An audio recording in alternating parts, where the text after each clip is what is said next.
Yo les gars, c'est Jovi dans les Joss avec Urban Bridge. Et comment aujourd'hui tu trouves l'industrie et notamment celle du rap? Comment tu trouves ça? Je trouve que ça avance. Je trouve que le Cameroun est l'un des pays qui a le plus exporté les rappeurs des dernières 10 années. Tu vois tous les artistes, les grands artistes. Bon, commençant par moi, c'est moi qui a déclenché ce processus. C'est moi qui fais à ce que les rappeurs peuvent compétir avec les artistes de pop et tout ça. Donc, quand je viens, après tu as Stanley, après tu as Ténor, après tu as Malox, après tu as Mings, après tu as Sojib, après tu as Mike Monster. Tous ces gens-là, c'est des rappeurs qui vivent aujourd'hui et qui exportent le rap hors du Cameroun. Et si tu regardes, la particularité du Cameroun, c'est que les rappeurs au Cameroun sont aussi des grands noms. Comparé à d'autres pays où tu vas partir dans un autre pays, peut-être on va te dire que non, celle qui chante le R&B, c'est elle qui est plus grande. Celui qui chante la pop est plus grand. Au Cameroun, les artistes masculins les plus grands, c'est les rappeurs. Je peux témoigner ça. D'où est venue l'idée et comment ça s'est constitué? Comment tu as pu travailler sur cette fantaisie? Ouais, ça s'est passé très naturellement. Les premiers membres du Mboko Gang, c'est en fait les personnes qui ont eu l'idée là. L'une de mes protégées, elle s'appelle Mirage. La Mirage est morte cette année. On l'a perdue cette année. C'est très triste parce que c'est le noyau du Mboko Gang. Et Pius et d'autres de membres, ils se sont regroupés et ils ont créé le Mboko Gang. C'est quand même le rappeur le plus productif ces 10 dernières années. Comment je suis l'un d'eux? Qui est plus productif que moi? Voilà, qui est le rappeur le plus productif? Donc, donne-nous le secret. Qu'est-ce qu'il faut pour être aussi productif? Comment tu fais pour être le plus productif, c'est ça? Oui. Ah, ok. Bon, pour être le plus productif comme moi, c'est le travail et l'humilité. Beaucoup d'humilité. Parce que toujours savoir que tu as beaucoup à apprendre et que tu ne t'arrêtes pas là où tu es. Tu dois toujours grimper l'échelon, tu dois toujours veiller à ce que tu apprends quelque chose de nouveau. Tu ne te bloques pas l'esprit que bon, je connais déjà tout, je suis déjà célèbre, les gens me connaissent, j'ai déjà de l'argent. Quand tu fais comme ça, tu n'apprends plus rien. Tu vois? Ce qui fait que quelqu'un comme moi peut avoir 5 albums, c'est parce que je sais que avec honnêteté, il y a un niveau que je n'ai pas encore atteint. J'utilise cette honnêteté-là pour atteindre les niveaux que je continue à atteindre tous les jours. Oui. Il y a une nouvelle tendance dans le rap au Cameroun qui s'appelle la New Generation. Est-ce que tu les suis? Quels sont les artistes qui te parlent à l'oreille quand tu les écoutes?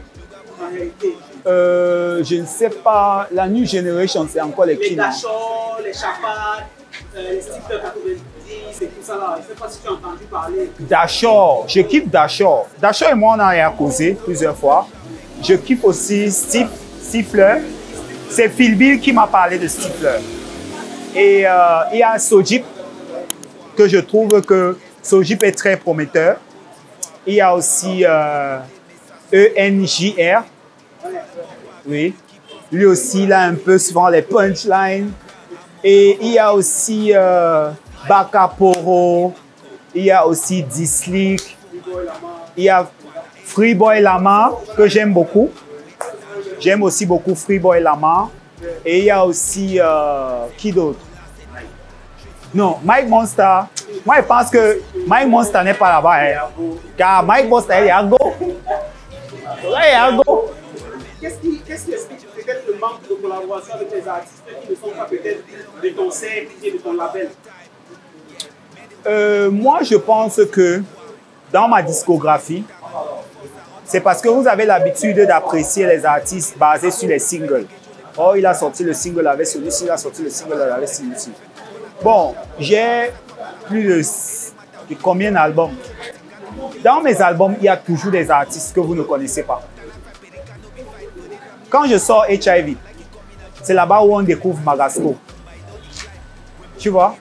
Quand je sors HIV, c'est là-bas où on découvre Magasco. C'est là-bas où je fais connaître Mr. Elad. Renis se fait connaître là-bas.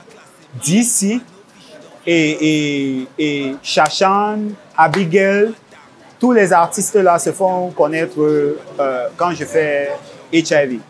Quand je fais Mboko God, Ina Money et Teddy Doherty, c'est là-bas qu'ils se font connaître. Laissez ce qu'on vous dit après là. C'est là-bas. On les fait connaître sur Et puis quoi Remix. Hein? Je les fais connaître, je fais aussi connaître qui sur Mboko God. J'ai Shea aussi qui était toujours dans HIV. Mais le temps là, il s'appelait Wilkan. J'ai Pascal, j'ai Tila. Toutes ces personnes-là, je les fais connaître sur mes albums. Pendant le moment là, ils n'étaient pas signés avec moi.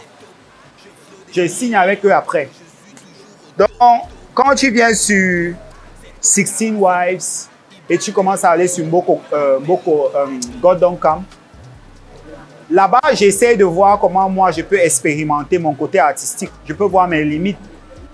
Tu vois, on est un peu comme Ganou là, je teste mon coup de poing sec. Que sec là, est-ce que ça va aller? Est-ce que ça peut assommer quelqu'un? Tu vois un peu? Donc, sans l'aide, tu sais que quand quelqu'un t'aide là, tu ne sais pas si c'est toi vraiment qui a abattu la personne.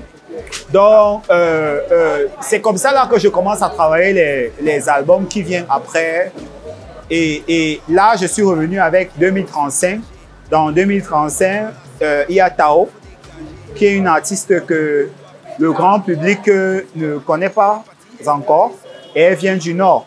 Le Nord aussi, c'est un côté écarté. Et les albums God Don't Come et les albums 16 Wives, j'apprends les patois qui ne sont pas les miens. J'apprends le Douala, je chante Man Pass Band 3. J'apprends aussi le patois dans God Don't Come, le Bassa, pour faire Pissam. On a dit quelque part, il y a cela quelques mois, que c'était ton dernier album. C'est vrai? Qu'est-ce que tu en dis? C'est mon dernier album Mboko. Parce que le Mboko, c'est un genre et c'est une façon de faire la musique qui a influencé toute la génération qui vient après moi. Je n'ai même pas cité Ténor, comme les rappeurs qui sont après, qui sont les grands rappeurs. Je n'ai pas cité Ténor, mais Ténor aussi fait... Et au jour d'aujourd'hui, sur tes 5 projets majeurs, parce qu'il y en a des autres, quel est réellement ton favori, ton top 3? Je sais pas, hein. Je sais pas parce que HIV a Don Fouquat. Mboko God n'a pas un son comme Don Fouquat. Tu vois. Mais Mboko God a mis l'argent à terre. HIV n'a pas un son comme met l'argent à terre. Tu vois un peu. 16 Wives est un album particulier. J'ai pas fait aucun des albums comme j'ai fait 16 Wives. Mais 16 Wives, c'était un peu l'ego trip.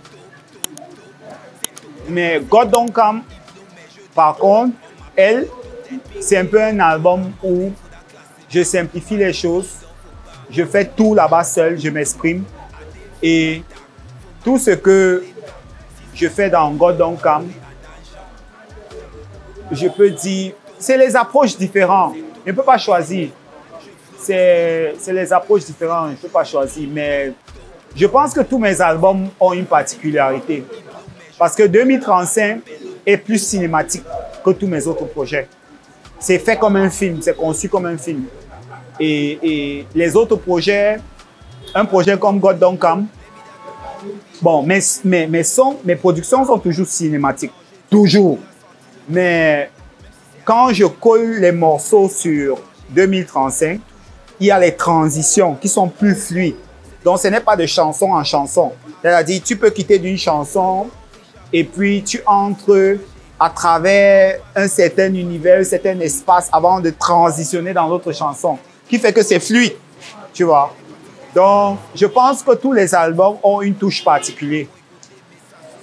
En tant que mentor d'une génération de rappeurs ou d'artistes en général camerounais, quel est le conseil ou le mot que tu aimerais leur passer?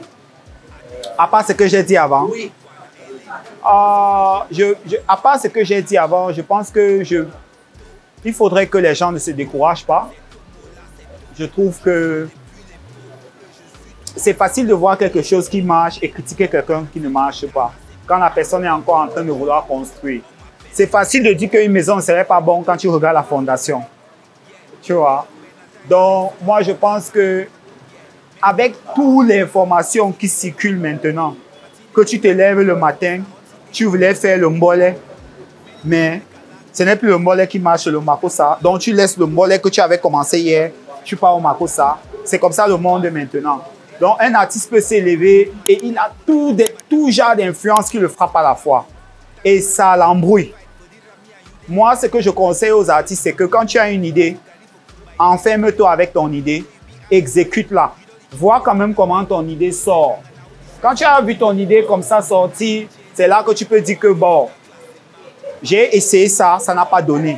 J'essaie autre chose, tu vois. Mais quand ton idée n'est pas encore sortie, qui est ce qui se passe beaucoup maintenant, tu ne peux pas vraiment juger si tu as fait un mauvais travail ou pas.